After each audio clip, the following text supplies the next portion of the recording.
n'hésitez pas, ou sur LinkedIn d'ailleurs. Ça marche pareil. N'hésitez pas à donner de vos nouvelles ou à nous poser des questions si besoin, s'il y a des interrogations. Eh ben voilà, tu vois, j'ai trouvé le petit nom de ce groupe. Moi, je les appelle les piou-piou, toi les poussins, donc on va les surnommer les piou-piou poussins. C'est mignon, les piou-piou poussins. Bon, je vais vous laisser pour votre dernière journée de cours. Je vous propose qu'on se retrouve donc demain matin à 11 h. Pour les personnes qui ne se sont pas encore connectées, merci aux présents de leur faire passer le message et je vous souhaite une très très belle journée. Merci, à plus Merci tard. Fabienne. J'en ai Fabienne. Bonne journée. Les piou-piou poussins, bonne journée.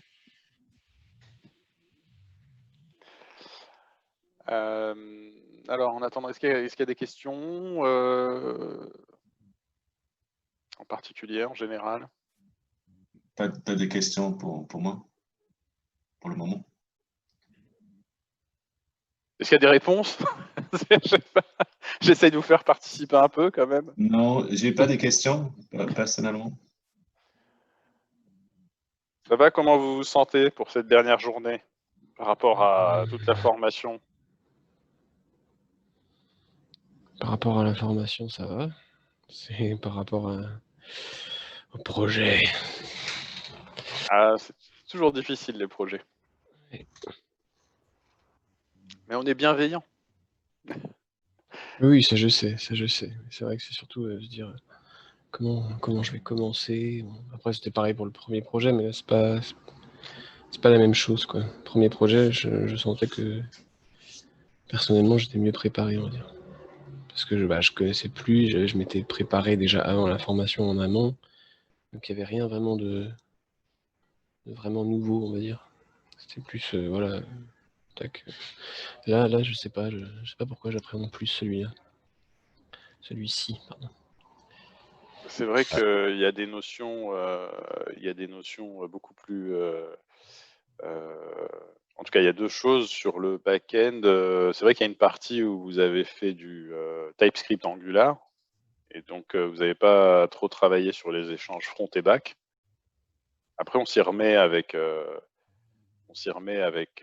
comment ça s'appelle, Ajax et WebSocket. Et il y a cette petite coupure. Après, on a organisé ça comme ça. C'est vrai que on aurait pu dire, on aurait pu faire tout le front au début avec y compris Angular et ensuite enchaîner sur tout le back-end pour faire un gros bloc de back-end. Notre choix, ça a été de mettre plutôt Angular à ce moment-là, même si c'est du front, pour que vous soyez déjà plus à l'aise en JS. Historiquement, on mettait Angular à la fin des blocs sur le front et c'était la marche était vraiment très élevée quoi, pour appréhender Angular. Donc on a préféré mettre Angular à ce moment-là. Donc effectivement, ça fait un petit trou où vous ne faites pas de back-end sur la partie des blocs back-end. Mais bon, là, on s'y remet. Et puis moi, ça vous fait des révisions, là, le cours qu'on fait sur les protocoles et les échanges client-serveur. Donc j'espère que ça va être mis à profit. Oui, bah Pour faire normalement. un truc bien. C'est vrai que j'ai peut-être un peu la sensation que j'aurais pu bénéficier de plus de temps sur le back-end. Bon, après, Oui. c'est peut-être parce que bon, je connais pas du tout, mais c'est vrai que la sensation, c'est un peu ça, quoi. Le front-end a très bien développé, c'est vrai, ce côté-là, impeccable. Et c'est vrai que le back-end, ça donne plus cette impression d'enchaînement rapide, où on n'a pas vraiment le temps ni trop de respirer, ni vraiment de s'investir sur l'exercice. Et ça va super vite. C'est cette sensation de vitesse, qui est sûrement voulu, hein, mais du coup, c'est vrai que ça. Non, c'est pas voulu. Je veux dire, notre but, c'est pas d'aller le plus vite possible. Hein. On a un temps limité pour faire de la formation professionnelle. Tout à fait, oui. Et Oui, donc, nous, dans le temps limité qui nous est donné, on essaye de faire quelque chose qui est construit d'une façon logique et qui vous permet d'arriver à avoir un ensemble de connaissances. La difficulté, c'est que si on pouvait, on rajouterait, je pense, plein de jours sur plein de choses pour avoir beaucoup plus de temps. Mais malheureusement, c'est pas possible. Donc l'idée, Ouais, c'est ouais. d'arriver à... J'ai Christophe à côté de moi qui me dit on ferait une formation de 5 ans. Alors, tu vois, je pense qu'on pourrait traiter de plein de sujets. Ouais, On ouais. pourrait voir le développement mobile, on pourrait aborder plein de sujets de technique sur le back-end, c'est pareil sur le front. Il y a plein de choses qu'on pourrait faire. Mais malheureusement, on n'a pas tout le temps qu'on souhaiterait avoir. Donc l'idée, c'est dans le temps qu'on a, d'essayer de faire un maximum de choses et que ça soit un enchaînement qui soit le plus logique possible. Bon.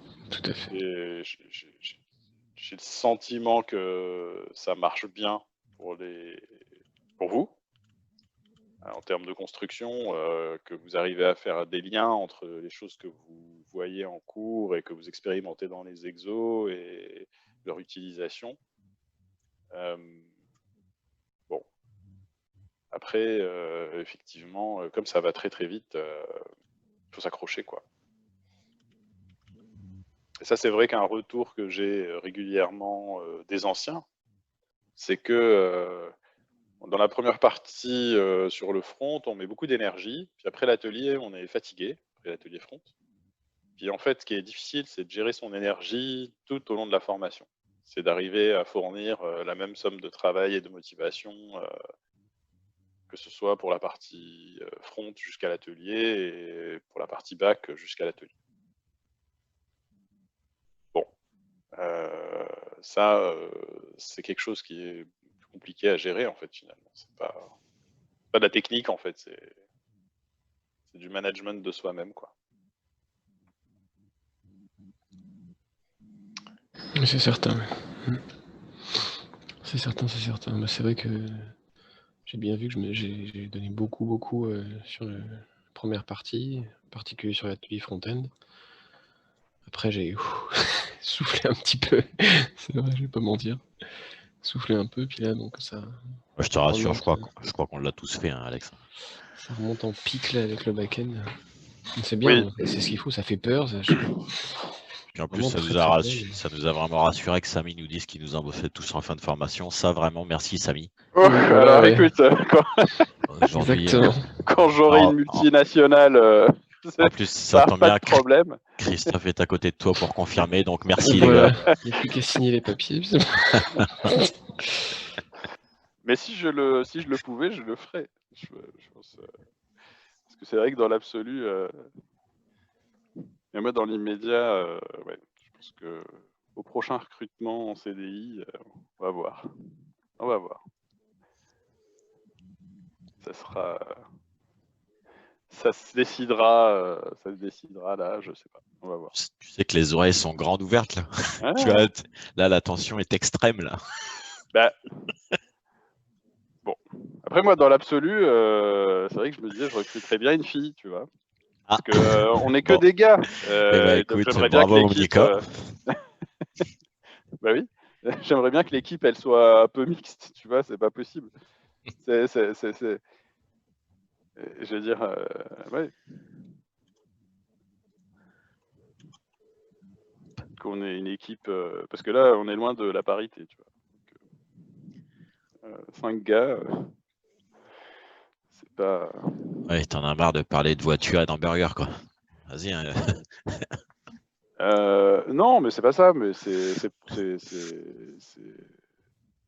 voilà quoi. Oui, la mixité, c'est toujours bien. C'est pas la même ambiance, c'est pas la même approche des problèmes forcément. Bon, tu vois, je sais pas, mais je me dis que dans l'absolu,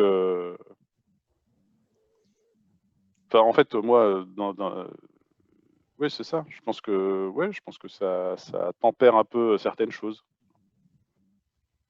d'avoir des équipes mixtes. C'est ça. Donc voilà, c'est ma réflexion.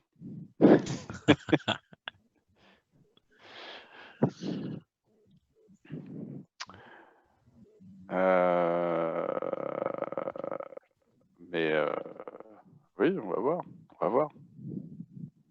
Allô? Oui.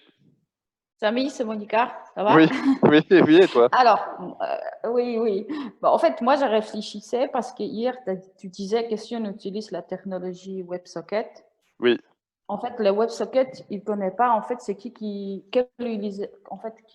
ne sait pas identifier l'utilisateur, c'est ça? Oui. En fait, Mais tu en fait, sais que tu as établi une connexion avec un navigateur.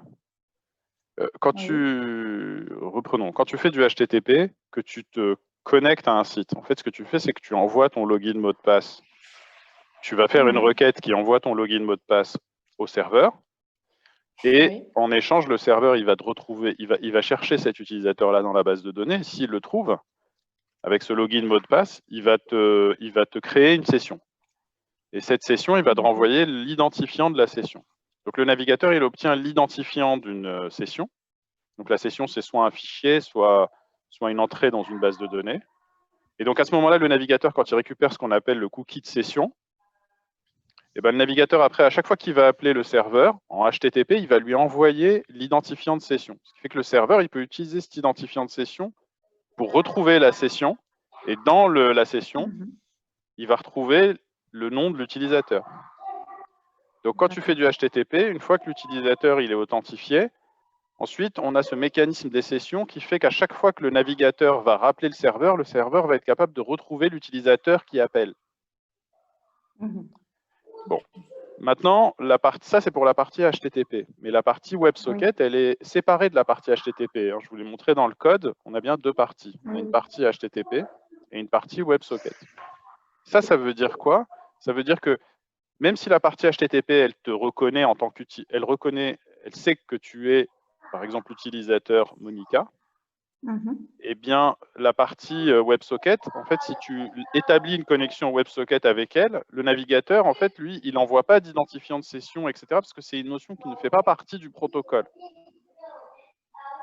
Donc, le serveur, en fait, il reçoit aucune information qui lui dise « c'est Monica ». Il sait que c'est une connexion qui vient du même navigateur, mais il ne sait pas que c'est Monica qui vient d'établir une connexion avec lui.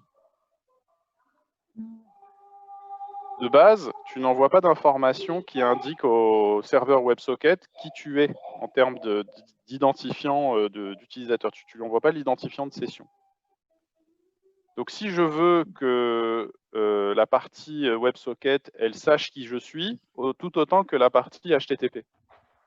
Il faudrait que dans la partie HTTP, quand je me connecte côté HTTP et que je récupère mon document HTML, il faudrait que dans le document HTML, il y ait un identifiant unique, il y ait l'identifiant de session, de telle sorte que quand le code JavaScript qui établisse la connexion WebSocket, il est exécuté par le navigateur, il puisse envoyer cet identifiant à la partie WebSocket quand il établit sa connexion.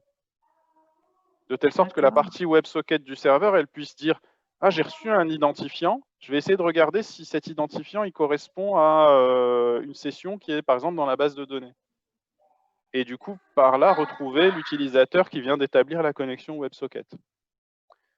C'est-à-dire qu'en fait, on va être obligé de recréer un peu à la main le mécanisme des sessions quand on va faire du WebSocket. Et on ne peut pas utiliser Express et Socket? Express, c'est un serveur HTTP.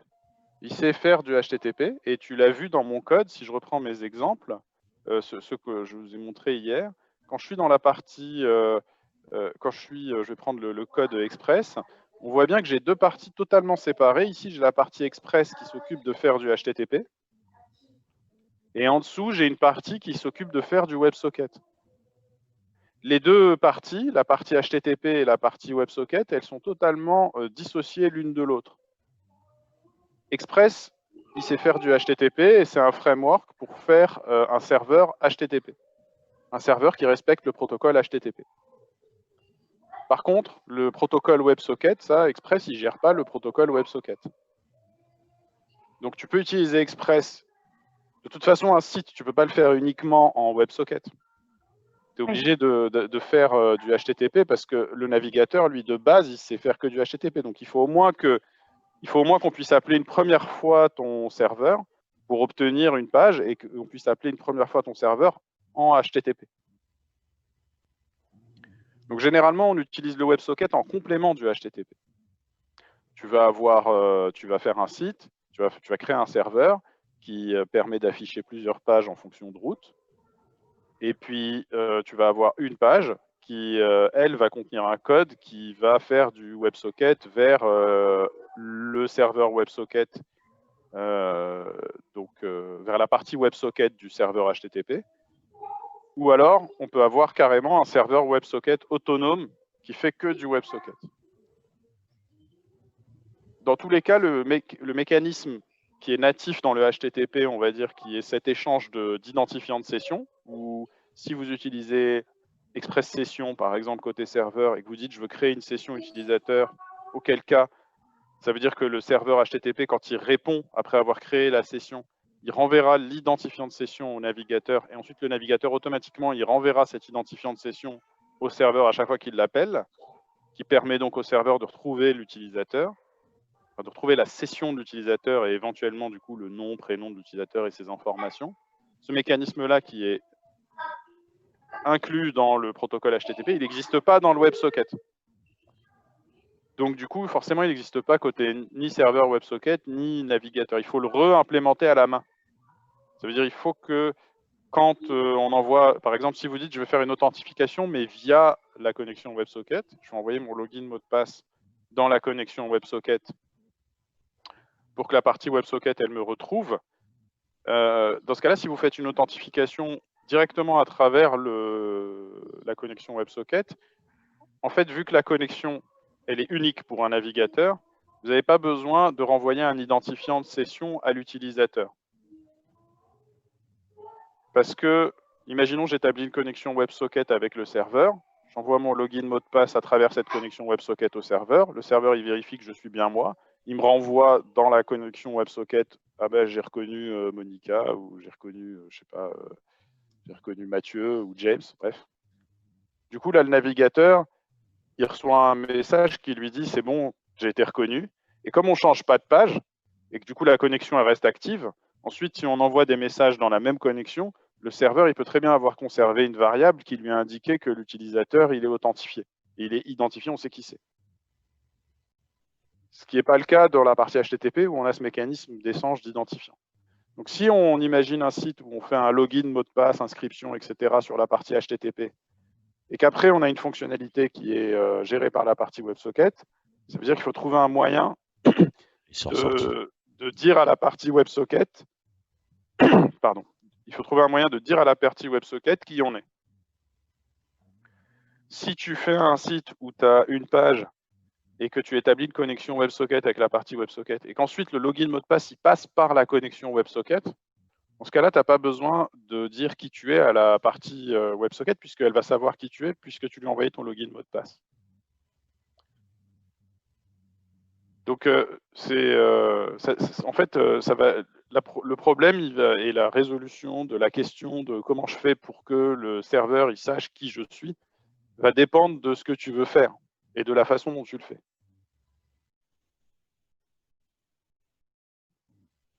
Je ne sais pas si ça répond à tes questions, mais j'imagine des scénarios en fait, de cas d'utilisation. Je ne sais pas, par exemple, ce serait quoi ton cas d'utilisation? Qu'est-ce que tu imagines en fait? Au niveau des jeux, par exemple, je pensais à jeux, soit les pendus, soit les memories. Du coup, en fait, il faut qu'il doit savoir en fait si c'est toi qui mets en lettre, je ne sais pas, P. C'est ça, ou quelqu'un d'autre. Oui. Oui. Mais du coup, au niveau du fonctionnement, comment tu l'imagines? Est-ce que tu imagines qu'on arrive d'abord sur une page où on nous propose de se connecter et ensuite, quand on fait parce que oui, c'était marqué en fait dans le devoir qu'il faut un avatar, c'est ça? Donc je me suis dit, ça va être une première page où tu dois mettre ton nom ou ton nombre d'avatar. En fait, il doit aussi vérifier que celui-là, il n'est pas encore déjà utilisé, c'est ça, il me semble? Oui. Donc, par la suite, en fait, si ce test il est déjà passé, tu peux accéder au jeu. Oui. Je ne sais pas après comment ça se passe. Il faut qu'on attend un deuxième player qu'il arrive, j'imagine. Oui. Ouais. Alors, en fait, tu as plusieurs façons de concevoir ton jeu. Est-ce que, par exemple, toi, tu imagines du coup des pages différentes? Ça veut dire que tu vas faire du HTTP. Je vais appeler le serveur pour avoir la page d'accueil. Ensuite, je vais avoir un lien connexion. Je vais rappeler le serveur, donc toujours en HTTP pour avoir la page de connexion. Ensuite, je vais mettre mon login mot de passe. Je vais rappeler le serveur pour lui envoyer le login mot de passe toujours en HTTP. Si le serveur il détermine que que le login mot de passe sont connus, dans ce cas-là, il va me renvoyer la page du jeu. Et dans la page du jeu, je vais établir une connexion WebSocket avec le serveur. Et le serveur, il va me dire si je dois attendre qu'un autre joueur arrive ou pas. S'il me dit que je dois attendre, la page du jeu, du coup, elle m'affiche un petit truc qui tourne en rond jusqu'à temps que quelqu'un arrive. Bon. Ça, c'est un fonctionnement. Et dans ce cas-là, le problème, c'est quand j'établis la connexion WebSocket à la partie WebSocket du serveur, comment est-ce que la partie WebSocket du serveur, elle sait que c'est moi, donc la personne qui vient de s'identifier, qui l'appelle. Donc la personne qui vient de s'identifier côté HTTP, qui appelle, mais en WebSocket. Ça veut dire qu'il faut envoyer cette information-là dans le tube, quoi, dans la connexion WebSocket. Ça, c'est une première façon de construire ton application. Deuxième possibilité, quand j'arrive sur le site, donc j'envoie une requête au site, je télécharge un document, et ce document, il contient on va dire, il contient une page d'accueil, et cette page d'accueil, elle établit tout de suite une connexion WebSocket avec le serveur. D'accord ? Quand je clique sur le lien connexion, j'appelle pas le serveur HTTP. J'ai un code JavaScript qui supprime le contenu de la page d'accueil et qui met à la place un formulaire de connexion. Quand je me connecte en mettant mon login mot de passe, en fait, ça va envoyer mon login mot de passe dans la connexion WebSocket pour que la partie WebSocket, elle sache qui je suis dans la base de données. Si elle me renvoie à travers le WebSocket qu'elle m'a reconnu, dans ce cas-là, j'ai un code JavaScript qui va remplacer le login mot de passe par un écran de jeu. Et l'écran de jeu, il va envoyer des informations. Et ensuite, ce code JavaScript, il va envoyer dans le WebSocket un message en demandant si il y avait quelqu'un d'autre qui était sur l'écran de jeu également. Et le serveur, il dit oui ou non. Et ça me met en attente ou ça démarre la partie. Et là, dans ce cas-là, ça veut dire que ton site, au lieu d'avoir plein de pages, et donc de faire du HTTP et du WebSocket, c'est-à-dire tu fais du HTTP pour différencier chacune des pages, et tu fais du WebSocket que pour l'écran de jeu, là, ton site, il est entièrement... En fait, tu vas faire juste du HTTP une fois au début pour télécharger une page, et ensuite, tout le reste des actions, elles sont faites à travers la connexion WebSocket. Ça implique qu'il y a beaucoup plus de JavaScript front, et que ton application, en fait, elle tient sur une seule page. C'est une application sur une seule page. C'est-à-dire que tu ne changes pas de page à aucun moment. Ça a l'air mieux, mais plus dur. Ouais, c'est juste une mise à jour des données, quoi. C'est juste une mise à jour de ce qui est affiché à l'écran. C'est-à-dire l'utilisateur, il a toujours la même URL dans sa barre d'adresse, quoi.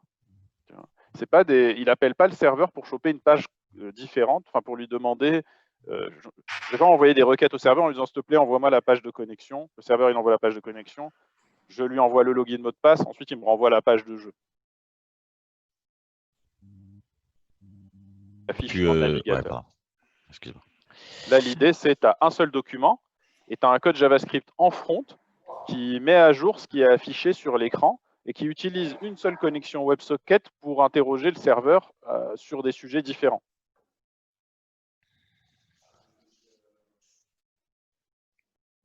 Donc, ce qu'on appelle une application, une SPA, une single page application. En gros, vous faites un site, mais il n'y a qu'un seul document qui est chargé dans le navigateur.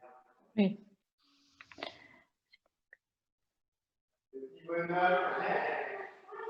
Donc après, c'est à vous de voir quelle est l'approche qui vous semble... voilà. Après, vous n'êtes pas obligé de faire du WebSocket. Vous pouvez dire, non, moi, je ne vais pas faire de single page application. Je ne vais pas utiliser de WebSocket, donc je vais tout faire en Ajax. Donc ça aussi, vous pouvez tout faire en Ajax. Vous faites votre page d'accueil, votre page de connexion, et puis ensuite, dans l'écran de jeu, vous faites de l'Ajax où vous avez une requête Ajax qui est envoyée...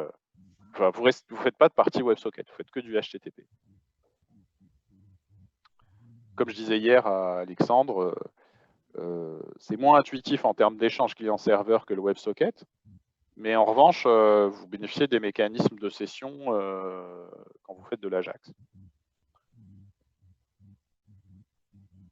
Et vous pouvez faire aussi une SPA en Ajax, une application qui tient sur une seule page. En gros, vous chopez une seule page et vous avez du script qui interroge le serveur pour récupérer les morceaux de page à changer.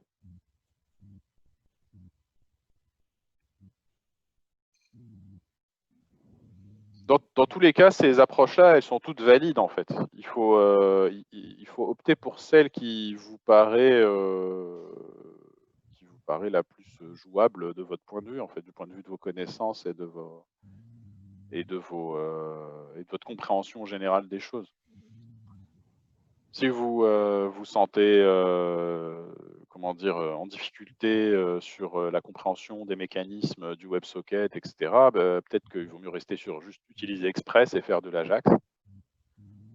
Vous n'êtes pas obligé de faire de l'Ajax avec Angular, vous pouvez faire de l'Ajax natif ou de l'Ajax avec un Axios. Je ne sais pas ce que vous avez vu avec Thomas, je ne sais pas où vous en êtes arrivé quand vous avez fait de l'Ajax avec lui.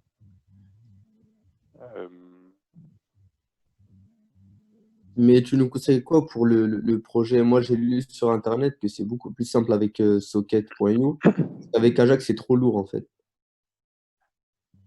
Non, mais il ne s'agit pas de Socket.io. On va le voir là. Je vais vous montrer comment ça marche et comment on l'utilise. Socket.io, ça te facilite un petit peu plus l'implémentation du WebSocket par rapport au module WebSocket.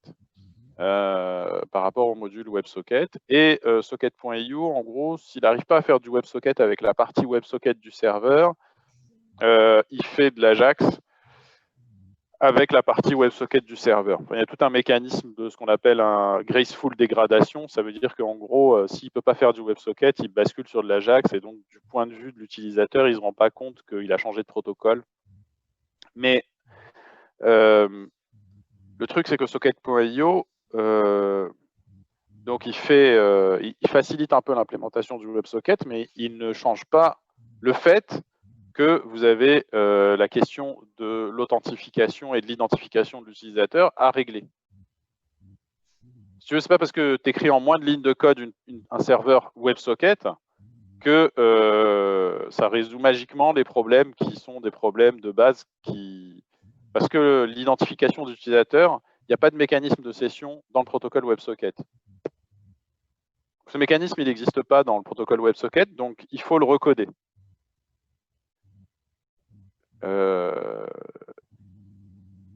Donc vous aviez dans le cours Node.js que j'avais fait avec vous, je vous avais montré le principe des sessions et je vous avais fait un exemple de mécanisme des sessions en HTTP qui était réintégré à la main. Et vous avez dans le cours, je crois dans un des chapitres du cours sur Node.js, vous avez l'explication du mécanisme des sessions. Mais ce mécanisme des sessions, en fait, il faut réussir à le réimplémenter en WebSocket si on veut faire en sorte que le serveur soit capable de savoir que c'est nous qui l'appelons en WebSocket, que c'est l'utilisateur XYZ qui l'appelle en WebSocket, qui est le même utilisateur que celui qui avait appelé la partie HTTP. Et ça, tu peux utiliser tous les frameworks du monde que tu veux qui te permettent d'implémenter du WebSocket. Ça, c'est quelque chose qu'il faudra toujours faire à la main. Tout simplement parce que ça ne fait pas partie du protocole. Il n'y a pas cette notion d'identifier des utilisateurs dans le protocole. Le protocole, il dit juste voilà comment on échange des données à travers un canal de communication persistant entre deux machines. Donc on va voir, Socket.io, c'est hyper bien, ça permet d'économiser plein de lignes de code quand on fait un serveur WebSocket et un client WebSocket. Mais en revanche, il y a des problématiques qui restent les mêmes.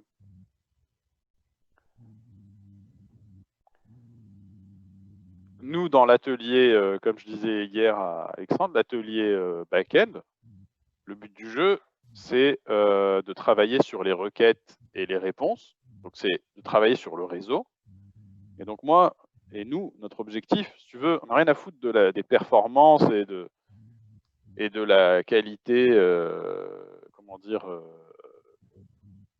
du fait que ce soit plus performant, qu'on ne gaspille pas des requêtes, etc. Ce n'est pas ça qui m'intéresse. D'un point de vue pédagogique, ce n'est pas l'objectif de cet atelier. L'objectif de cet atelier, c'est de s'assurer que vous avez bien pigé la façon dont les données sont échangées entre les clients et les serveurs.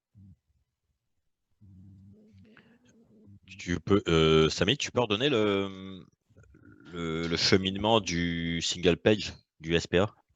Bah, C'est l'idée du pour SPA, c'est que, HTTP avec du code JavaScript. en gros, l'idée d'une application single page, c'est que, en gros, ton navigateur, il appelle qu'une fois le serveur pour télécharger la page d'accueil. Ouais.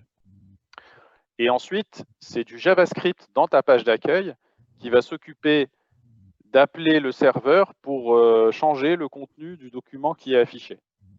Ça veut dire que ton navigateur, en fait, c'est pas lui qui va rappeler le serveur, c'est ton code JavaScript qui va rappeler le serveur. Maintenant, tu peux faire ça de deux façons différentes. Soit, quand je télécharge la page d'accueil et le code JavaScript de la page d'accueil, le code JavaScript de la page d'accueil va faire des requêtes AJAX, donc en HTTP, et il va appeler régulièrement le serveur ou en fonction des actions de l'utilisateur pour récupérer des morceaux de page qui doivent être modifiés. Mais du coup, du point de vue du navigateur, le navigateur, pour lui, il est toujours sur la page d'accueil, en fait. Ah ouais. Par contre, c'est ton code JavaScript qui gère ce qui doit s'afficher en fonction des actions de l'utilisateur. Ton code JavaScript, il peut fonctionner de deux façons. Soit il fait du HTTP vers un serveur HTTP pour récupérer des morceaux de page ou envoyer des données au serveur HTTP, récupérer d'autres morceaux de page, etc. Dans ce cas-là, on bénéficie des mécanismes du HTTP. Soit ton code JavaScript, il fait un canal de communication avec un serveur WebSocket. Et dans ce cas-là, ton code JavaScript, il va utiliser ce canal de communication unique pour envoyer des informations au serveur WebSocket, et réciproquement, le serveur WebSocket, il lui renverra les morceaux de page à modifier. Ouais, je pense que c'est pas mal ça. Tu Donc, tires du tube pour faire l'échange et WebSocket après il gère tout, quoi. Ça, c'est un choix, en fait. C'est un choix à avoir au début de quelle est l'approche qui te semble la plus dans tes cordes, la plus par rapport à ta compréhension des sujets, etc. Donc ça, c'est à toi de... quand tu fais une application donc, qui tient sur une seule page, c'est évident que vous allez avoir beaucoup plus de code JavaScript en front que si vous faites une application multipage. Parce que du coup, forcément, tu vas écrire le code JavaScript qui reproduit un peu ce que fait ton navigateur, quoi, quand tu appelles le serveur pour choper une nouvelle page. Donc tu vas avoir beaucoup de JavaScript en front. D'accord. Comment dire, quelle que soit l'option que vous choisissez, il y aura des plus et des moins, des aspects positifs ou des aspects négatifs. Donc là, pour le SPA avec requête WebSocket, oui. Il y a plus, c'est le négatif, c'est qu'il y a plus de front. Enfin, le négatif, oui et non. Tu vas avoir, disons, tu as plus de front si tu fais une SPA, peu importe que ce soit du WebSocket ou du HTTP avec de l'Ajax, que si tu fais une application où tu changes de page, c'est-à-dire où ton navigateur fait les requêtes et les réponses. Ok. C'est-à-dire où c'est ton navigateur, par exemple, tu vas arriver sur une page d'accueil, tu vas cliquer sur un lien et là, ton navigateur, il va appeler le serveur pour lui dire « je voudrais la page de connexion » et il va la télécharger. Cette partie-là, c'est pas toi qui l'as codée. En fait, toi, tu cliques juste sur le lien, le navigateur, il détecte que tu as cliqué sur le lien et il fait sa requête HTTP, il télécharge la réponse du serveur et il affiche la page. Alors que si tu restes sur la même page et que tu as ton code JavaScript et que l'utilisateur clique sur se connecter, c'est ton code JavaScript qui va devoir appeler le serveur. Donc, il va falloir que tu écrives le code JavaScript qui appelle le serveur, l'Ajax, ou alors le WebSocket pour établir la connexion. Et ensuite, il faut que le serveur il renvoie le truc. Et ensuite, il faut que ce soit ton code JavaScript qui change ce qui est affiché dans la page pour mettre le formulaire de connexion. Donc, ça veut dire que tu as toute une partie de choses qui sont faites par le navigateur d'habitude que tu prends en charge toi-même. Donc, en ça, vous avez plus de code front que si vous faites pas Enfin, on a plus de code front quand on fait une SPA. Ouais, donc, c'était l'inverse, en fait. C'est plus lourd quand tu fais une SPA, quoi. En front, en fait, tu as plus de code en front. Mais après, il y a des petits avantages. Entre autres avantages, les avantages, par exemple, de faire une application qui tient sur une seule page, c'est donc dans le cas du WebSocket, c'est que du coup, une fois que tu as établi ta connexion avec le serveur, si tu envoies ton login mot de passe à travers cette connexion, le serveur, lui, il sait que si le login mot de passe sont corrects, il sait que cette connexion, elle te correspond, en fait. Tu sais qu'elle correspond à Alexandre. Donc, du coup, après, tu peux renvoyer des messages à travers cette connexion. Et le serveur, si lui, il a gardé une variable en mémoire comme quoi c'était Alexandre qui avait envoyé son login mot de passe juste avant, il sait que celui qui renvoie des informations, c'est forcément Alexandre. Puisque le canal de communication, il est unique pour le navigateur. Ah, c'est ça. Pour WebSocket, hein, tu parles du tube, là, en Oui, fait. là, je parle de WebSocket. Du tube, une, ouais. une SPA avec WebSocket. Donc, tu comprends, n'as pas de quoi. problème d'authentification, d'identification, de savoir qui envoie des... Enfin, en tout cas, gérer l'identification, l'authentification et l'identification, c'est plus simple. Bon. Après, il y a un autre avantage à faire des SPA, c'est les gains de performance, en fait, parce que généralement, ce que tu vas faire, c'est que tu vas appeler le serveur pour échanger moins de données. En gros, si quand je fais de l'Ajax ou du WebSocket, l'intérêt, c'est que par rapport au navigateur qui est obligé de rappeler le serveur pour lui demander de retélécharger tout un document, quand tu fais de l'Ajax ou du WebSocket, tu appelles le serveur que pour télécharger les morceaux de documents qui te manquent. Donc, du coup, tu consommes moins de ressources réseau. Ah, mais ça, t'as pas dit que tu t'en foutais du... Non, moi, j'ai dit dans le cadre de l'atelier, je m'en fiche des performances. Dans l'atelier, c'est pas ça qu'on évalue. Ouais, C'est pas ce qui nous intéresse, en fait. Je veux dire, on ne vous évalue pas sur les questions de perf ou quoi que ce soit. Mais là, je suis en train de vous dire, c'est quoi l'avantage de faire une application single page par rapport à une application multipage, multi-document. Quand vous faites une application multi-document pour un navigateur, où il va appeler le serveur à différentes URL pour télécharger, il télécharge des documents entiers. Alors que quand vous faites une application sur une seule page, vous téléchargez que les morceaux de page qui vous manquent. Donc, vous consommez moins de bande passante du réseau. Donc, on a des meilleures performances. Et Samy, pour les frameworks comme Angular, Angular, React, c'est un framework SPA. Quand vous allez travailler avec Angular, vous avez en réalité qu'une seule page. Vous n'avez qu'un seul document web, en fait. Mais ça, c'est Ajax au lieu de C'est WebSocket. Angular, il fait de la... Enfin, c'est pas ça. C'est que quand vous avez utilisé Angular, vous avez à un moment donné, je pense que Sébastien, il a vu avec vous, le service HTTP client. Pardon, je ne sais pas si Thomas, il a eu le temps de faire de l'Ajax avec vous sur Angular? Oui. Donc, sur Angular, quand on fait de l'Ajax, on utilise un service qui s'appelle HTTP client. D'accord, oui. Et HTTP client, il permet de faire de l'Ajax. Et donc, effectivement, avec Angular, on fait de l'Ajax. Mais rien ne vous empêche d'utiliser l'API WebSocket, quoi.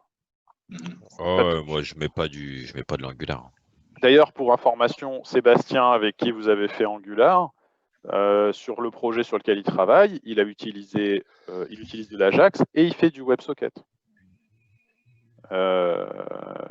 Il fait les deux, en fait, dans Angular. Il fait des requêtes Ajax au serveur et pour certaines fonctionnalités de son application, il fait du WebSocket. Je ne sais plus en tête exactement la fonctionnalité, mais il m'en avait parlé. Il n'y a pas de contradiction. C'est des choses qu'on utilise en fonction des besoins, en fait. Mais effectivement, pour l'atelier back-end, Angular, vous pouvez l'utiliser si vous voulez, mais vous allez vous rajouter de la difficulté. Qui sera liée à installer Angular, le configurer et tout ça, quoi. On va éviter alors. Donc voilà, après, moi je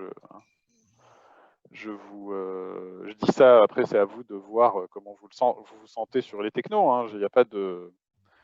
de toute façon, dans l'atelier back-end, il n'y a pas de contrainte sur la technologie que vous choisissez. Et est-ce que tu peux nous donner peut-être un exemple de comment on fait le login avec les WebSockets? Ou c'est à nous de faire les sessions un peu? Je vais faire, on va d'abord voir socket.io, là, et pour que vous voyez comment ça marche et que vous puissiez l'expérimenter. Et puis je vais voir, voir comme hier à la fin de la journée, je vous ai proposé la solution de la partie faire un chat en WebSocket. Donc, je ferai la même chose aujourd'hui et je vais voir en fin de journée si j'ai un peu de temps, si je peux vous donner un exemple si je peux faire un exemple d'authentification. Oui, ok. je suis en train de réfléchir en même temps. Est-ce que je...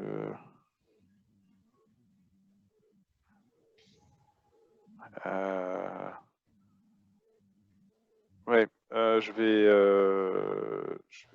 réfléchis. Ouais, je vais faire un exemple avec Socket. Je vais voir comment se déroule la journée, mais là, je vais faire la partie socket.io parce que c'est quand même l'objectif, déjà, dans un premier temps. Et pour la partie authentification et identification, je vais essayer de faire ça tout à l'heure en fin de journée, après la partie socket.io.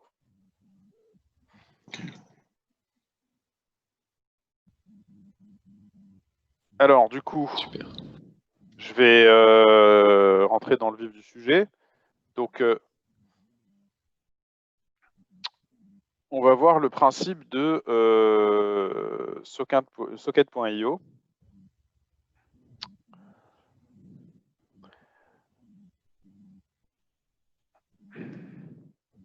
Alors, socket.io, ça va être à la fois un module Node qu'on peut utiliser côté serveur et en même temps un framework front qu'on peut utiliser dans le fichier qu'on a dans le navigateur.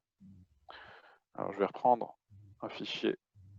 Je vais prendre celui-là.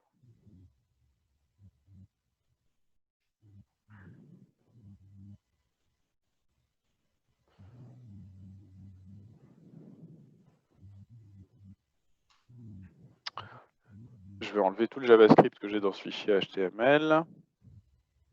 Je vais garder que cette partie-là pour le moment. Tu pourras ouvrir un live share. Ah pardon, Samy, j'ai s'il te oublié. plaît. Désolé. Non, c'est pas grave, t'inquiète. Merci. Zut. Bah, c'est bon, il m'a fait le lien. Ouais. Alors, je me suis fait un petit fichier HTML. Pour le moment, il n'y a rien dans mon fichier HTML. Et je vais coder ma partie serveur. Pour ma partie serveur, pardon.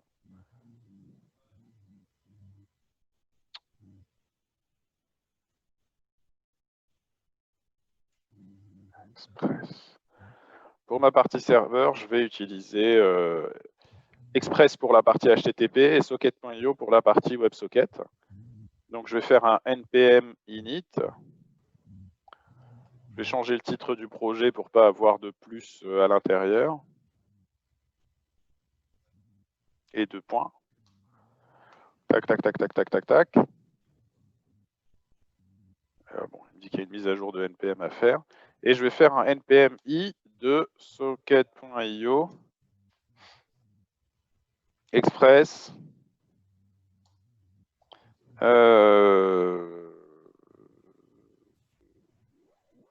et c'est suffisant.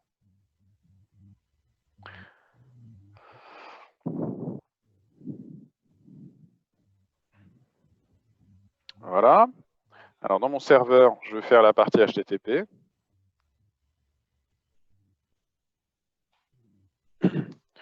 Donc, la partie HTTP de Express, on va la faire rapidement.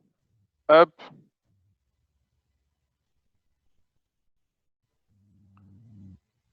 Hop. Je code super vite aujourd'hui. Et voilà, donc la partie HTTP, je reprends exactement la même partie, sauf que le fichier HTML que je vais charger, c'est le fichier qui s'appelle socket.io. Et je vais dire que quand on met slash, on récupère ce truc-là. Je vais vérifier que ma partie HTTP, elle fonctionne déjà. Ça, c'est pour être sûr qu'il n'y a pas de souci à ce niveau-là.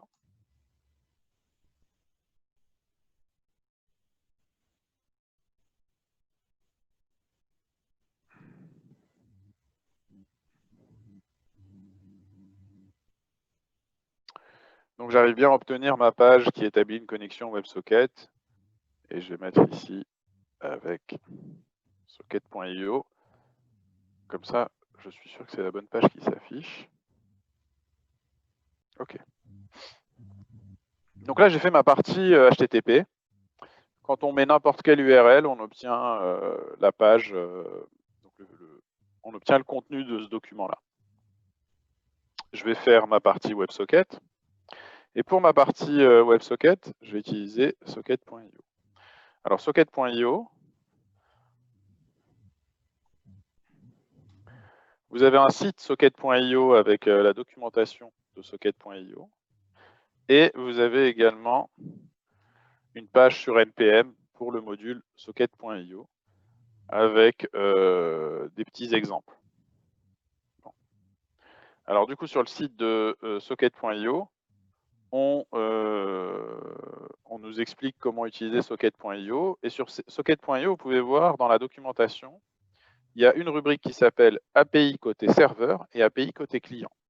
Alors en fait, socket.io, donc comme je vous disais, c'est pas un JS pour le back-end, c'est un JS pour le back-end et un JS pour le front-end. Donc en fait, il y a deux parties dans socket.io. Il y a la partie qui fait l'objet d'un module pour Node.js et il y a la partie qui est un framework pour le navigateur. Donc pour le moment, je m'intéresse à la partie serveur. Sur la partie serveur, on fait un require du module. Et ensuite, on fait un new server. Donc on a un objet serveur. Sachant que si on fait un new server, ça crée un serveur HTTP qui fait rien du tout et qui a pour but de servir de support pour la partie WebSocket. Si on fait un new server et qu'on lui passe le nom d'un serveur HTTP en paramètre, on lui passe un serveur HTTP en paramètre, du coup, il va se brancher sur ce serveur HTTP. Donc, je vais écrire ici const. Comment il l'appelle pour respecter la truc IO, il l'appelle, on va faire comme ça. Const IO égale require socket.io. IO, on exécute IO, on obtient un constructeur serveur et ensuite const IO serveur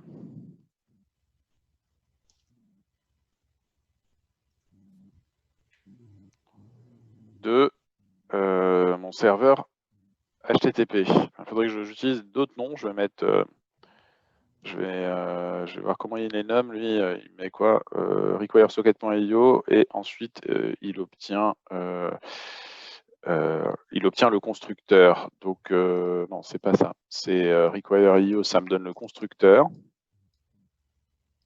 Donc on va le faire comme ça. Je veux dire que ça c'est un IO server, ça va être un constructeur.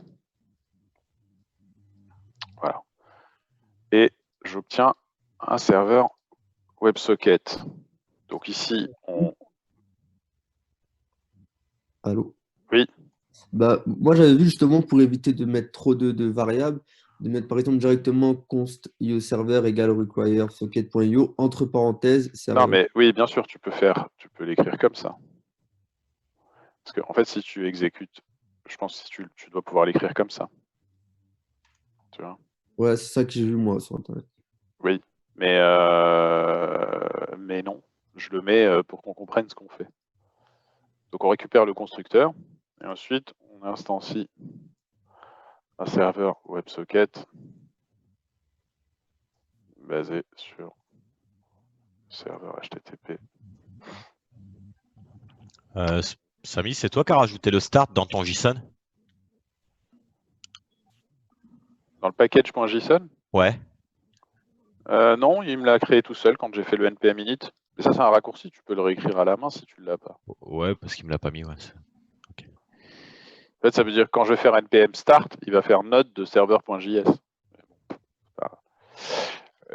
Donc là, j'instancie un nouveau serveur WebSocket qui est basé sur mon serveur HTTP que j'ai créé avec Express. Et une fois qu'on a créé ce serveur WebSocket, on a, alors ça c'est dans le cas où on veut créer un serveur WebSocket unique. On a, je ne sais plus où elle est, comment elle s'appelle la méthode, c'est, je me souviens même plus du truc. C'est serveur.onConnexion. C'est ça l'événement. C'est je dois gérer cet événement-là. Ouais, c'est ça, c'est les événements. C'est onConnexion, c'est ça? Je me rappelle plus. Ça fait longtemps que je l'ai pas utilisé. J'ai pas de listen. Je pense que ça doit être l'événement. Je sais plus où il est documenté. Où est-ce qu'il est dédocumenté? C'est l'événement connexion. Où est-ce qu'il est planqué? Connexion, il est là. Donc vous avez un événement connexion sur le serveur qui est caché. Ah zut, bon bref, je sais plus où il est dans la documentation, mais en gros je peux écrire socket.io.on connexion. Et ici je vais pouvoir mettre un gestionnaire d'événements. Et ce gestionnaire d'événements, il reçoit un objet qui représente la connexion, un socket. Et ce socket, on peut faire en sorte qu'il réagisse à des messages. Alors pour le moment, je vais juste mettre un console log qui dit connexion WebSocket établie. Voilà. Alors maintenant, voilà. En front, je vais vouloir établir une connexion WebSocket avec ce serveur WebSocket. Je vais aller en front et en fait, je vais me rendre compte d'un truc qui est un peu curieux, c'est qu'en ayant ajouté la partie WebSocket ici, et donc j'ai greffé, il m'a rajouté un truc qui n'avait rien à faire ici. Là. En ayant greffé donc socket.io sur mon serveur HTTP, si j'écris dans l'URL de mon navigateur, /socket/socket.io.js, c'est ça, c'est /socket.io, il faut que je me rappelle le chemin. Donc là, c'est dans la partie API front. Je retrouve le chemin exact. C'est socket.io-client, je me souviens plus, c'est le nom du script des clients. C'est socket.io/socket.io.js. Et moi, j'ai écrit quoi? J'ai écrit socket.io, j'ai oublié le socket.io. Donc si j'écris socket.io/socket.io/socket.io.js, eh bien je télécharge ce JavaScript dans mon navigateur. Vous remarquez que je télécharge ce JavaScript, ça veut dire que cette URL-là, elle me donne ce fichier-là. Et ça, ce fichier-là, il est où?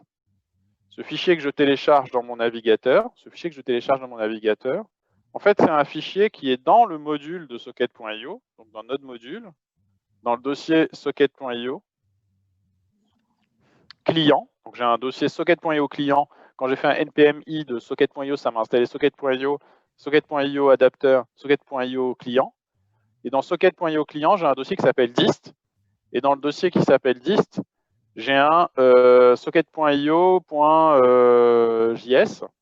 Et ce socket.io.js, là, il y a écrit 2014-2019 Guillermo Roche. Et là, je vais mettre n'importe quoi. Et du coup, dans mon navigateur, on peut voir que quand je l'actualise, alors c'est peut-être un autre fichier. Ça doit être, c'est peut-être celui-là. Non, c'est pas celui-là. C'est peut-être celui-là. Non, c'est pas celui-là. C'est peut-être celui-là. On va mettre bla. C'est un de ces fichiers-là qui est chargé. Non, c'est pas celui-là. Alors du coup, je sais pas lequel c'est. C'est un de ces fichiers-là, mais alors lequel? C'est une bonne question. Je pensais que c'était celui-là. Ah non, peut-être qu'il ne me l'a pas chargé parce qu'il y a le cache du navigateur. Je vais vérifier. Ah, c'est peut-être parce qu'il ne l'ouvre pas. On va faire tac, tac, tac, tac, tac, tac. Ah voilà, là. Donc, en fait, ça veut dire quoi? Ça veut dire que quand vous appelez l'URL localhost/socket.io/socket.io.js, dans votre serveur HTTP, vous avez socket.io qui est branché sur cette route. Et quand il voit la route socket.io/socket.io.js, ce qui renvoie, c'est le contenu du fichier socket.io.js qui est dans le dossier dist, qui est dans socket.io-client, qui est dans Node Modules, qui est dans le dossier de votre projet. Donc, ici, on instancie le serveur WebSocket. On instancie un serveur WebSocket basé sur le serveur HTTP. Ça permet de gérer la route /socket.io/socket.io.js qui permet de renvoyer dans une réponse HTTP le contenu du fichier situé dans /node underscore modules underscore socket.io-client /dist socket.io.js.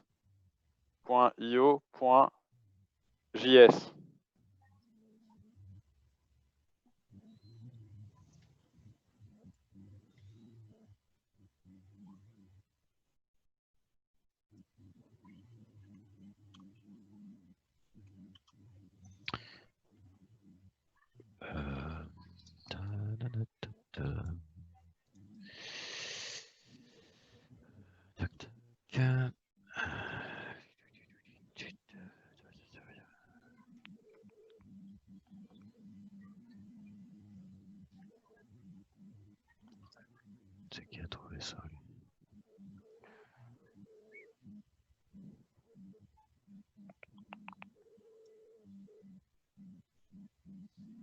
Donc, le fait de brancher socket.io sur votre serveur HTTP, ça rajoute la prise en charge de cette route, socket.io/socket.io.js. Quand on met du coup dans un navigateur l'URL socket.io/socket.io.js, en tout cas localhost/socket.io/socket.io.js, on télécharge le contenu du fichier qui est dans notre module /socket.io client /dist/socket.io. Et ça, c'est lié au fait d'avoir branché socket.io là-dessus. C'est quoi ce fichier-là? C'est le code JavaScript de socket.io qui doit être utilisé dans le navigateur. Et pour l'utiliser, du coup, ce que je vais faire, c'est que je vais rajouter ici une balise script avec un src qui va être l'URL du fichier JavaScript que le navigateur doit télécharger et charger dans ce document. Alors, soit vous mettez l'URL absolue, c'est-à-dire vous écrivez http localhost nanana nanana nanana, bon, soit vous mettez un URL relatif. Ça veut dire que vous mettez // par exemple, donc l'URL qui part du nom d'autre, /socket.io/socket.io.js. Quand vous faites ça et que du coup vous actualisez votre page, quand vous regardez dans l'onglet réseau, vous pouvez voir que votre navigateur il a bien fait une requête HTTP, si j'arrive à voir le log.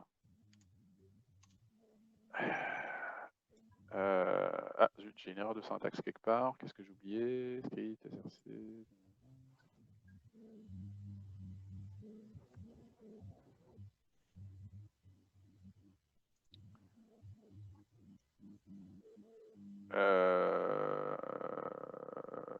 Pourquoi il me dit que j'ai une erreur de syntaxe?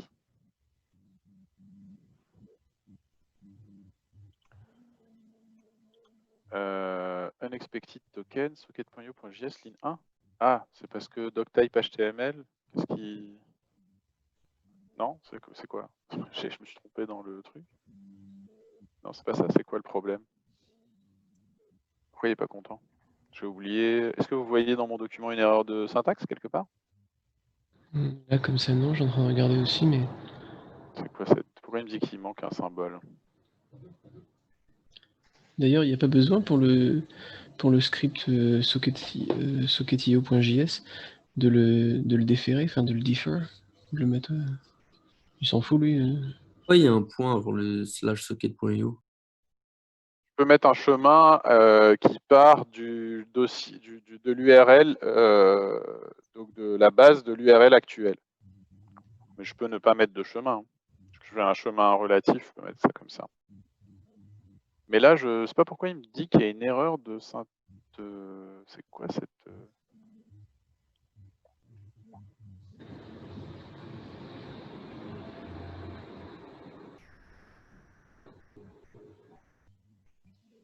Attends, c'était à cause du point qui m'a embêté? Je vais vérifier. Ah oui. Ouais, je me disais bien, parce que ça fait déjà le chemin relatif. Bref. Oui, bon. C'est mystérieux. C'est la première fois que je vois ça. Mais bon, bref, ça n'a pas d'importance. Alors du coup, dans ma console, maintenant que j'ai mon document qui est chargé, donc dans mon onglet réseau, si je regarde mes requêtes,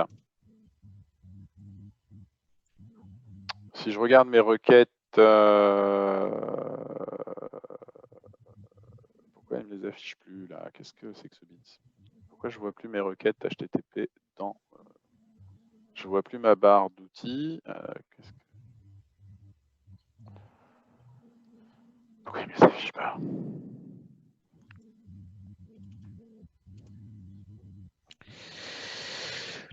Je dois avoir un filtre qui s'est mis quelque part. Et oui, c'est parce que les filtres étaient masqués. Voilà. Donc là, je peux voir que j'appelle bien socket.io.js et je récupère bien le JavaScript. Et donc, ça veut dire que ce script-là, il est chargé dans mon document. Si je regarde dans ma console et que j'écris Windows, je peux voir que dans Windows, j'ai un objet qui est chargé. Je vais remettre ça en bas. Je peux voir dans la console, en bas, si je regarde Windows, eh bien, dans Windows, j'ai un objet qui a été chargé, qui est l'objet IO. Alors, c'est dans l'ordre alphabétique, donc je vais aller sur I. A, B, C, D, E, F, G, H, I. Donc, j'ai une fonction IO qui a été créée par ce script front. Alors, ce script, cette fonction IO, ce qu'elle fait, c'est qu'elle va utiliser l'API WebSocket. Elle va utiliser l'API WebSocket dans le navigateur. Alors, pour utiliser cette fonction IO, on écrit IO2. Et là, socket.io, en fait, si jamais il n'arrive pas à faire du WebSocket avec son jumeau côté serveur, ben en fait, il va essayer de faire de l'Ajax. Donc ici, au niveau de l'URL, on n'écrit pas WS, mais on écrit HTTP ou HTTPS. Donc de l'URL du serveur, et on obtient un objet qu'on peut appeler, on va l'appeler, je sais pas moi, client. Et on va l'appeler socket, pardon, ça va être la connexion établie. Et non, elle n'est pas encore établie, donc c'est pas socket, c'est... je me souviens plus. C'est quoi? Oui, c'est le socket. Donc on a socket et on a des événements sur ce socket. Et les événements qu'on a, c'était quoi? C'était connect. Ça a l'air bien ça. Socket.connect. Et donc je peux avoir mon socket onConnect. Donc je peux écrire socket.onConnect. Et ici, je peux déclarer une fonction qui est le gestionnaire d'événements associés. Et cette fonction-là, elle va me permettre d'utiliser ma connexion WebSocket. Alors, je vais vérifier si ma connexion WebSocket, elle est établie juste en faisant donc côté client. Côté client, j'ai donc, j'appelle la fonction, au chargement du document, j'appelle la fonction IO et j'exécute et je déclare le gestionnaire d'événements connect. Et côté serveur, on connexion, connexion WebSocket établie. Donc là, je vais mettre le serveur, 2 points. Et je vais mettre le même console log en front. Et je vais mettre client, connexion WebSocket établie. Et on va voir du coup si, quand j'utilise mon navigateur, j'arrive à établir une connexion WebSocket avec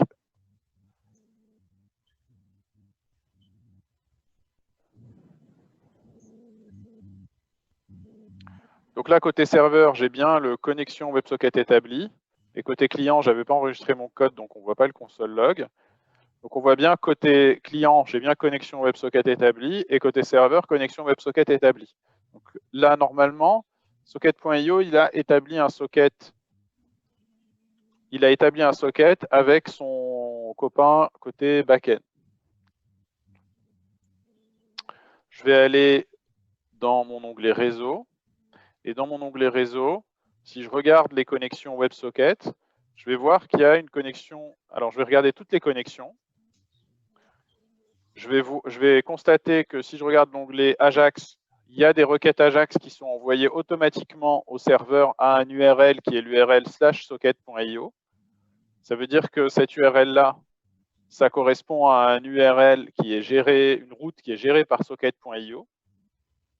Donc, IO dans le navigateur fait automatiquement de l'Ajax avec IO que j'ai déployé, que j'utilise côté serveur.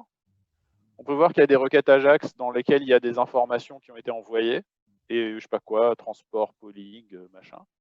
2 requêtes Ajax qui ont été faites, polling, SID, je ne sais pas quoi. Et je peux constater que si je vais sur WS, j'ai également une connexion WebSocket qui a été établie. Et dans cette connexion WebSocket qui a été établie, on peut voir que socket.io envoie des nombres, là, 2 prob, 3, 5, 2, 3, 2, 5, 2, 3, 2, 5.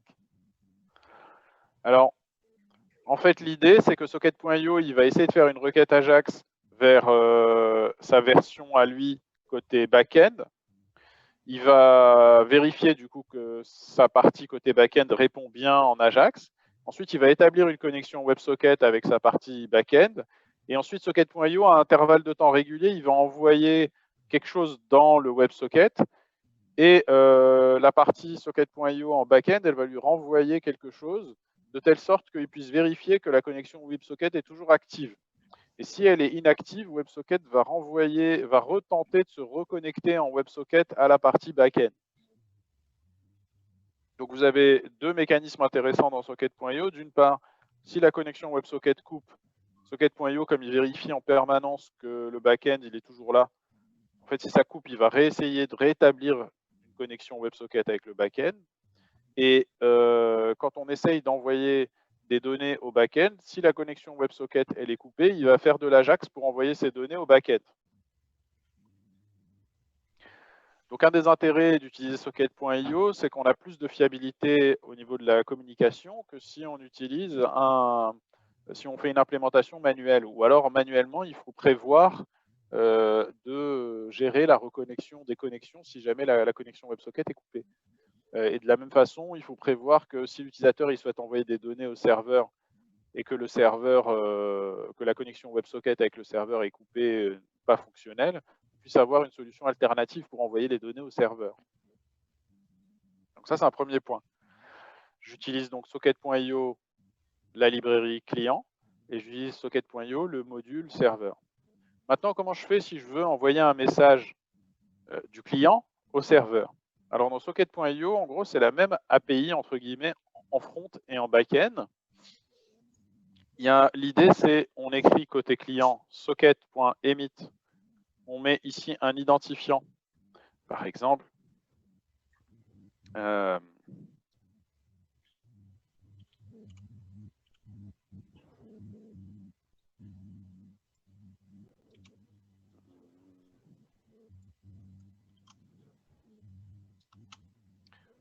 on va mettre, je sais pas, on va mettre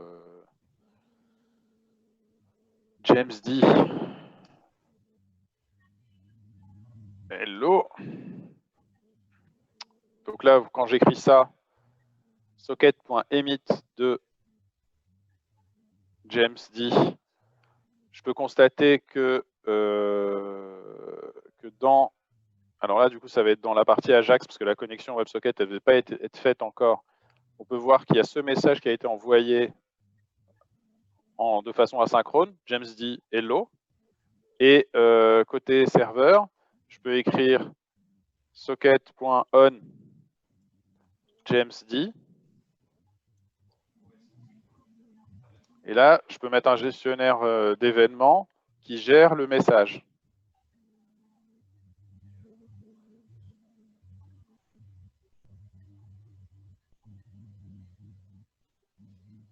On va tester.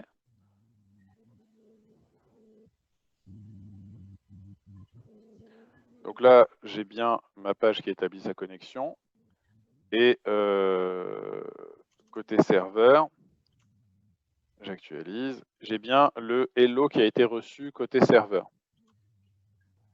Alors, de la même façon, en back-end, si je veux envoyer un message en front-end, j'écris socket.on Monica dit, je sais pas moi, bonjour. Eh bien, côté front-end, je peux écrire socket.on Monica dit. Et là, je vais mettre la fonction qui doit être déclenchée quand le message est reçu.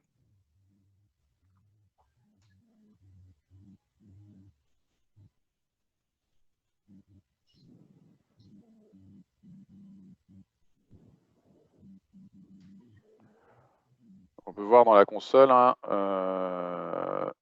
alors, on va s'actualiser. J'ai peut-être fait une erreur de syntaxe. Qu'est-ce que j'ai mis? Invalide arctype. Ah, socket emit, pardon, c'est pas on.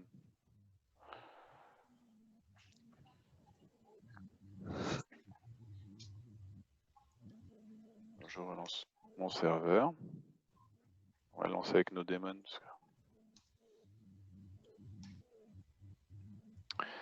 Et du coup, quand j'actualise mon affichage, j'ai bien le bonjour qui est affiché dans la console, qui correspond à l'identifiant Monica dit, et j'ai bien le bonjour, le hello qui est affiché dans le terminal, qui correspond au message qui est reçu et qui provient de James. Donc, pour refaire en gros des fonctionnalités comme celles que j'ai codées hier, donc si je prends l'exemple, si je prends un exemple que j'avais sur WebSocket natif, par exemple, non pas celui-là, je vais prendre un des exemples d'hier. C'est celui-là. Non, c'est... où est-ce qu'il est? Celui-là avec l'exemple WebSocket. Donc, par exemple, ce qui est intéressant, c'est ici, j'ai mon exemple en natif. Donc, dans celui-là, ce que je faisais, c'est que j'avais mon titre et je disais quoi? Je disais quand on clique sur le H1, on envoyait bonjour le serveur, je t'écris, etc. Et pour gérer le message, on écrivait add event listener message, etc. Donc si je veux implémenter la même chose, mais en étant basé sur socket.io, c'est-à-dire c'est combien de lignes de code là? C'est 13 lignes de code. On va voir combien de lignes de code ça représente avec socket.io, s'il y a une économie substantielle. Donc je vais mettre connexion au serveur WebSocket établi. Là, je vais faire socket.io.emit. Je vais mettre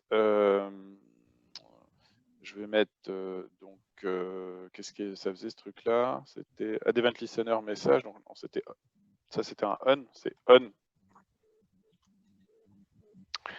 Donc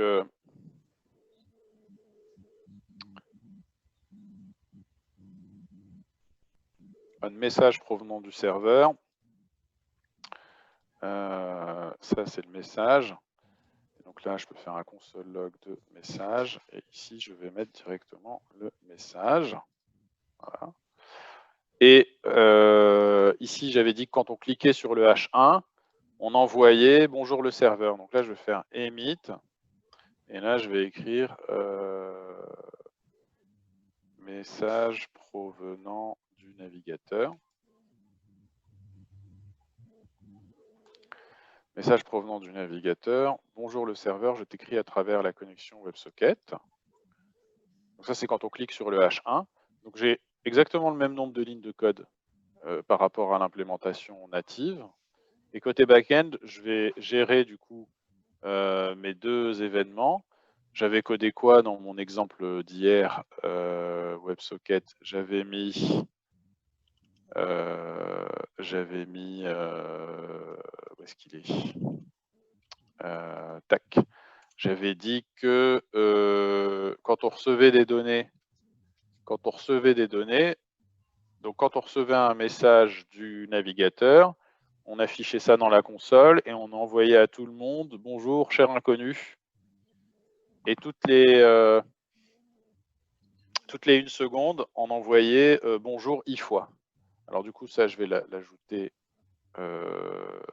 dans mon truc à la connexion. Je vais dire que toutes les 1 seconde, dans notre socket, on envoie, donc ici je fais emit, et c'est bonjour i fois, et le message reçu du serveur, du coup, l'événement, ça va être, du coup, vous remarquez, hein, je suis obligé de coder en ayant les deux trucs des deux côtés, parce que le nom que je mets là, ici j'ai socket.on, c'est réception des messages, et ça, c'est émission des messages. Du coup, il faut que je me mette les deux écrans pour voir les noms que je mets. Donc, message provenant du serveur. Donc là, c'est emit message provenant du serveur. Bonjour i fois. Et ça, ce sera toutes les secondes.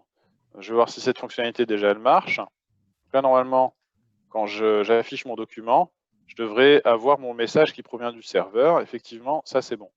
Après, quand je clique, donc message provenant du navigateur, donc je vais rajouter ça, socket.on, message provenant du navigateur. Là, je vais mettre la fonction qui traite le message. Je vais mettre un console.log du message. Et ensuite, ce que je faisais dans mon exemple d'hier, c'était j'envoyais un message à tout le monde. C'est-à-dire quand on envoyait un message au serveur, il envoyait un message à tous ceux qui étaient connectés. Donc pour faire ça, avec socket.io, si vous voulez envoyer un message à tous ceux qui sont connectés au serveur, vous pouvez écrire ioserveur.emit de le message provenant du serveur. Et ici, j'ai le message. Bonjour, cher inconnu.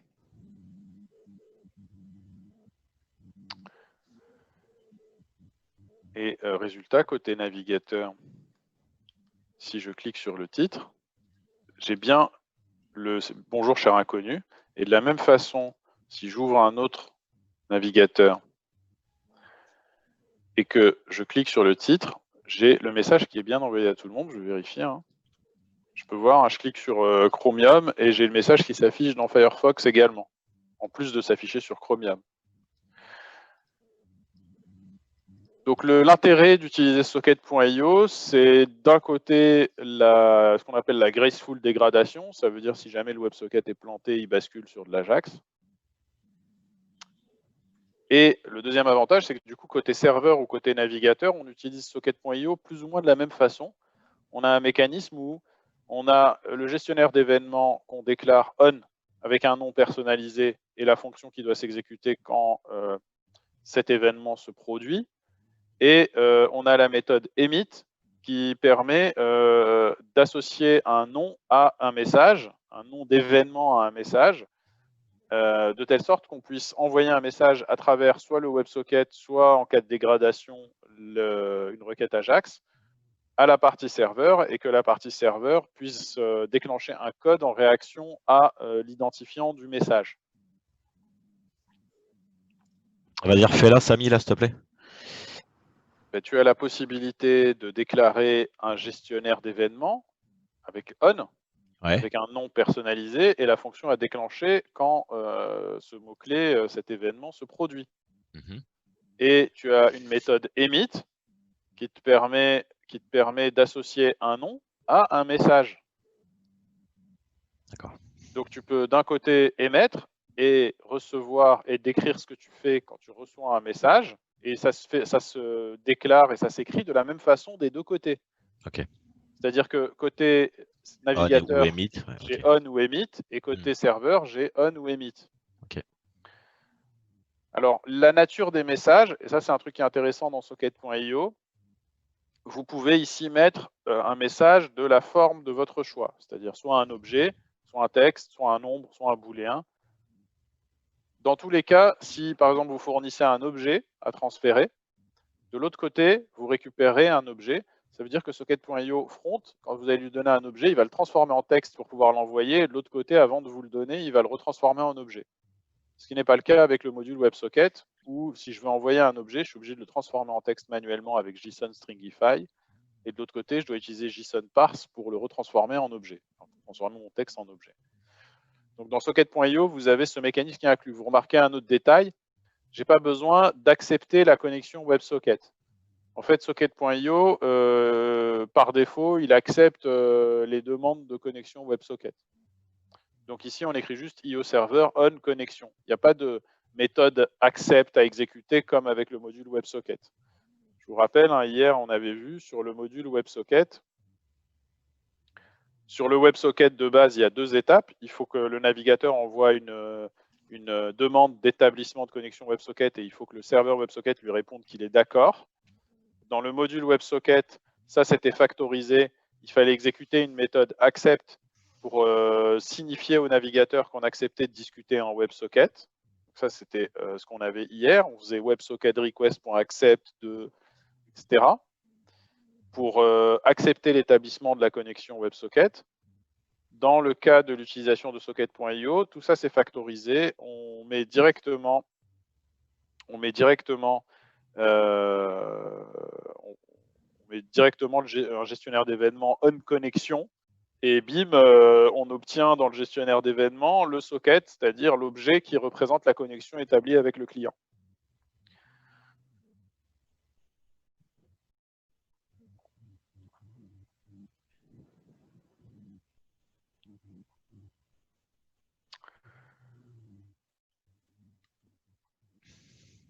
Est-ce que vous avez des questions ?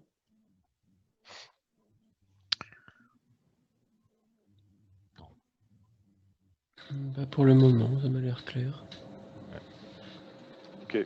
Alors, on va prendre une petite pause café, et puis après, je vous donnerai un exercice qui est un peu magique. Donc, j'espère que vous allez arriver à le faire. Je vais vous garder un peu de temps pour le faire. Où il s'agit de faire en sorte que sur une page de mon navigateur, j'ai des petits carrés qui bougent avec la souris. Et que quand je bouge les petits carrés avec la souris sur la page de mon navigateur, si j'ai un autre navigateur qui est sur la même page, je vois le petit carré qui bouge simultanément. Et que si je bouge un petit carré sur la page de l'autre navigateur, je le vois bouger sur la première page. Ouais, ça me plaît bien ça. Bon, bah, je vais prendre un whisky et je reviens. Ouais, moi j'ai pour du rhum, tiens. Ok, bon ben on se retrouve dans 15-20 minutes. Je vous mets les exos sur le forum. Ça marche, bon café. À tout de suite. Yes. Alors.